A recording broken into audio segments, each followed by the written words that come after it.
Minggu ini kita memasuki pertanyaan katekismus yang ke-25. Seperti biasa saya akan membacakan pertanyaannya lalu Anda bisa membaca jawabannya. Apakah kematian Kristus berarti segala dosa kita dapat diampuni? Ya, karena kematian Kristus di kayu salib membayar lunas hutang dosa kita. Allah dengan bermurah hati menghubungkan kebenaran Kristus kepada kita, sehingga kebenarannya menjadi kebenaran kita dan tidak mengingat-ingat lagi dosa kita.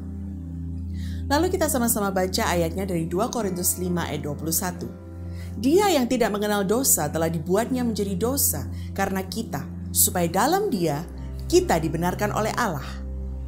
Amin. Saudara, Tuhan rela dijadikan dosa agar kita dilepaskan dari dosa. Kematian Kristus membayar lunas semua hutang dosa kita, baik dosa masa lalu, dosa masa sekarang, dan dosa masa depan. Dalam beberapa minggu katekismus yang lalu, kita berulang kali diingatkan bahwa penebus itu harus Allah sejati. Dan kenapa Kristus harus datang dan mati menebus dosa kita, menggantikan posisi kita. Karena kita tidak bisa menyelamatkan diri kita sendiri yang sudah berdosa. Upah dosa adalah maut. Di luar Kristus kita adalah orang yang mati. Usaha apa yang bisa dilakukan oleh seorang yang mati?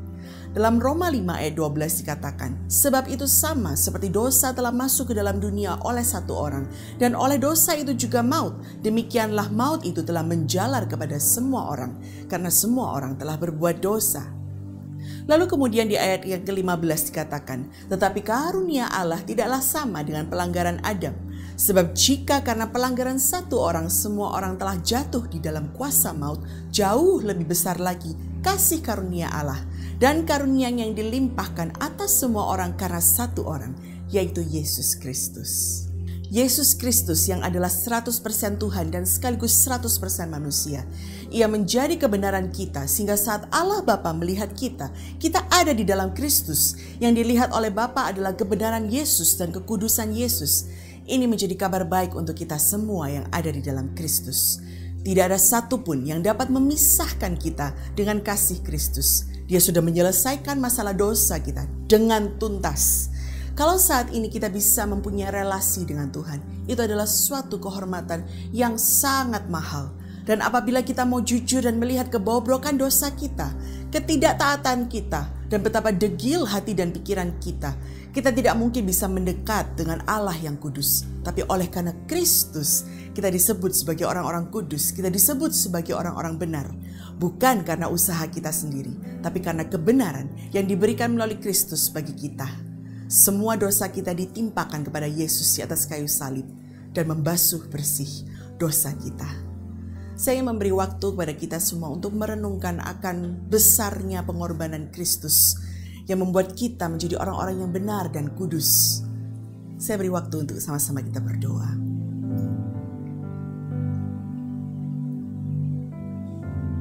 Tuhan, kami bersyukur Tuhan, kasih-Mu begitu besar.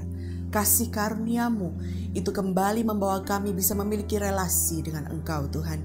Sungguh itu adalah suatu kehormatan, kami tidak layak menerima itu, tapi Engkau berinisiatif untuk memulihkan kembali hubungan kami dengan Engkau Tuhan. Dan kami bisa kembali memiliki relasi yang begitu dekat dengan Engkau Tuhan. Engkau membasuh bersih dosa kami dan kami Kau sebut sebagai orang benar dan orang kudus. Kami bersyukur Tuhan untuk hal itu Tuhan.